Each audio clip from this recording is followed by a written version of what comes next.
Yeah, obviously, today really starts kind of a new season for us. I thought the regular season, these guys did some really special things. Win 40 games for the first time since 2002.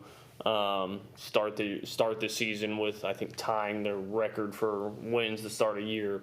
Finish 16-14 in the toughest league, bar none, in America.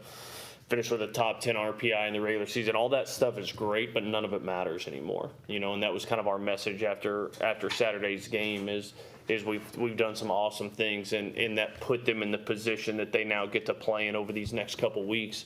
But none of it matters. All of it matters now is how we play down the stretch, how we play starting at 9:30 in the morning against Missouri tomorrow. We got kind of two back-to-back seasons coming up. One, which is just a sprint of a year or a sprint of a week in Hoover, and hopefully we can go play good baseball and camp out there for a little while. And then we'll turn our attention to postseason play after that, whether we're here, whether we're on the road. I think a lot of that lies in our hands, which is exactly what you want. So really proud of what these kids did in the regular season and what this team accomplished, and excited to see them move forward, knowing that the slate is clean, whether Missouri was whatever they were, 3-27 or 27-3. It's 0-0 as we roll into 9 o'clock tomorrow, and it'll be a good contest and good competition for us. Coach, what's the rotation plan going to be like?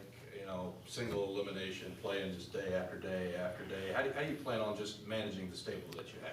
Yeah, I think you just got to take it a game at a time in a single elimination thing. I think you start saving guys, and they don't ever pitch. You go home and they don't touch a baseball. So we're going to go Tyler Fay tomorrow. Fay's going to open up against Mizzou tomorrow.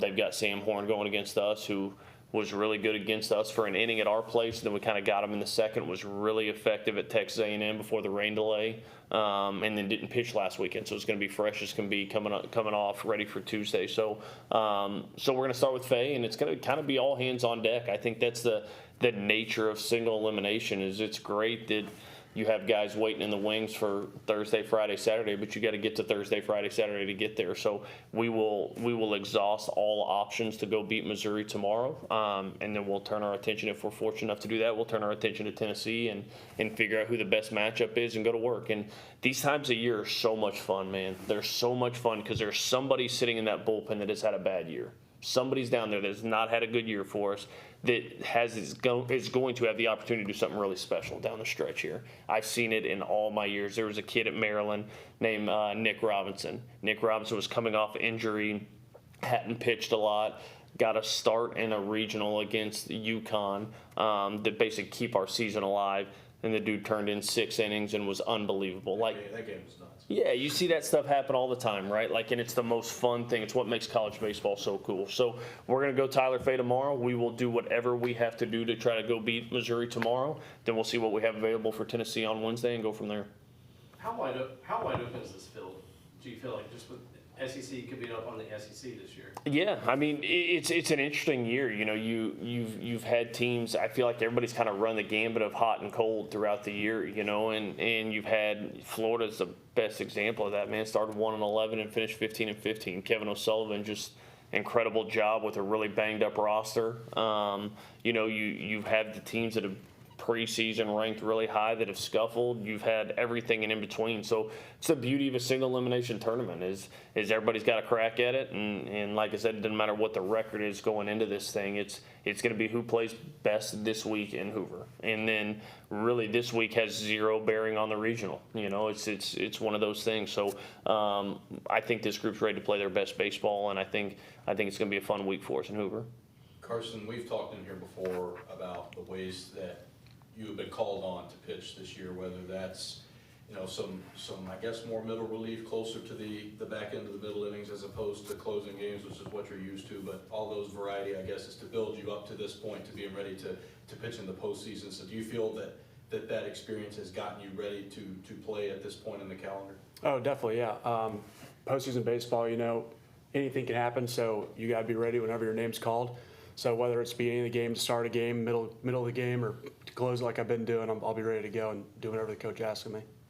Where's the confidence level just in general after you had a history-making year for this program? How confident does that make you going forward? I'm super confident. I've had my fair share of bad outings the last couple weeks, but I've moved past it, and I'm looking forward to the next game.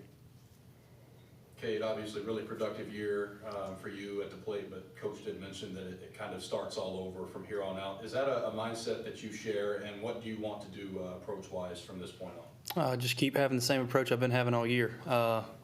Yeah, it is a new season that comes and flips around, but if you just go up there with your same approach, I think you'll get the results that you want to get. And Kate, what do the dimensions bring at the Met? Like, is it kind of difficult at the plate with it being such a large park, or what, is there a park you've already faced, like in the SEC or just this year? I mean, I treat every game the same. It just a new location of where we're playing. In the grand scheme of things, baseball is baseball, so it's just going to be what it is. And that's kind of the way I look at it. Coach, you've seen Missouri before this regular season. Obviously, they gave Michael Early some trouble, and they hung a 5 spot on you guys in the very first inning of that series. So obviously, you're not overlooking them, but what are the things that you think they could do to present you guys with problems tomorrow? I mean, Sam Horn, number one, is good. He's talented arm, came back off injuries, just kind of throwing the ball better and better the more he's thrown. So it's going to start with him. But man, they're going to be playing for their lives, and what it looks like to go up and step up against that. They're going to be playing with some urgency. They're going to be playing with some desperation. And I think that's the mark of elite teams, is they can look that in the eye and say, you do what you got to do, man, we're ready for you. And that's what I think this group will do. Doesn't guarantee you success, doesn't guarantee anything on the other end. Well, you're going to be playing a hungry, desperate team tomorrow at 9 a.m. And 9:30 a.m. is not a normal time that these kids are used to playing games, so that'll be a little bit of another task to have. But I trust the maturity of our group. I trust the leadership of our group to make sure that we're ready to go tomorrow. And like I said, you have to be able to look them in the eyes and say, give me your best shot, and we're going to go play our best baseball against you. And I think Coach Murph said that the other day. That's the best way you respect an opponent, is by throwing your best punch, by playing your best game against them. And that's what we're going to have to do tomorrow morning. Is there an excitement level as early as it is for you, and just for anybody who wants it, to just get back out there and play after the long grind of the regular season, and now it's in the rearview mirror, and now you just get to go out and play even more baseball? Oh, yeah, we're pumped. I would say we're all pretty we're just ready to get there, and play another game. I'm speaking selfishly, and I know I can kind of speak for Oz. This is our last bit of college baseball, and I'm going to try my hardest personally to extend that for as long as I can. I know he's going to do the exact same thing. It's pretty cool to see a group of guys, especially after a series loss, just hungry and ready to go back out there and play again, and I think you can see that throughout the whole locker room. Coach, how do you think this group, you talked about how mature they are and how they've responded to things, how do you think they're going to embrace just that win or die mentality, because this is a point where it's imprudent to lose at any point in the journey?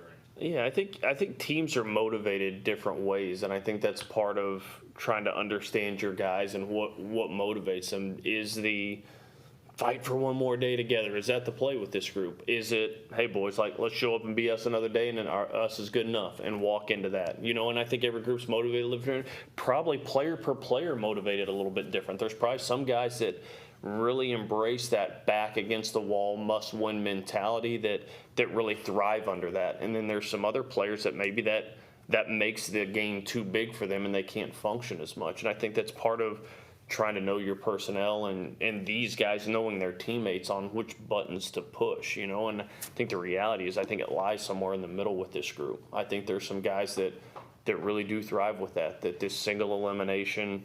Hey, we could be back in Tuscaloosa tomorrow afternoon, or we could be back in Tuscaloosa Sunday evening, depending on how we play, that thrive under that stuff. And there's other guys that are just, man, let's just show up and be us today. Let's just show up and play our game, and it'll all take care of itself. And I think this group has a little bit of both on it. And so I think it's communicating that and making sure we're ready to go. But ultimately, man, it's the teams that play freest, even the ones that play with some desperation and urgency, as long as they play completely unafraid to crash and burn, man, let's roll. But that has to be us. We just can't be afraid of the future. You can't be afraid of what comes next. You got to step into it, and I think just accept it for what it is and go play your game. And if you do that, it's generally going to be your best chance to go out and execute. Carson, it's often said that pitching is the most important intangible in postseason baseball, because all of the changes that you can see compared to the regular season, being that you have been there before in an SEC park, no less. You know, what are you going to tell your fellow Arms about what this experience is like? Yeah, you know, just be ready for when your number's called. Go out there, do your job. Don't try to do too much. Just do whatever you need to do to help the team win and put a 0 on the board and get our offense back in that box. What do you remember from that experience? It was probably one of the best experiences of my college career was playing postseason baseball in an SEC park, so I'm definitely looking forward to that. Couple more questions? Good. All good? Cool. All right. Awesome. Thanks, y'all. Thanks, guys. Thank you. Thank y'all.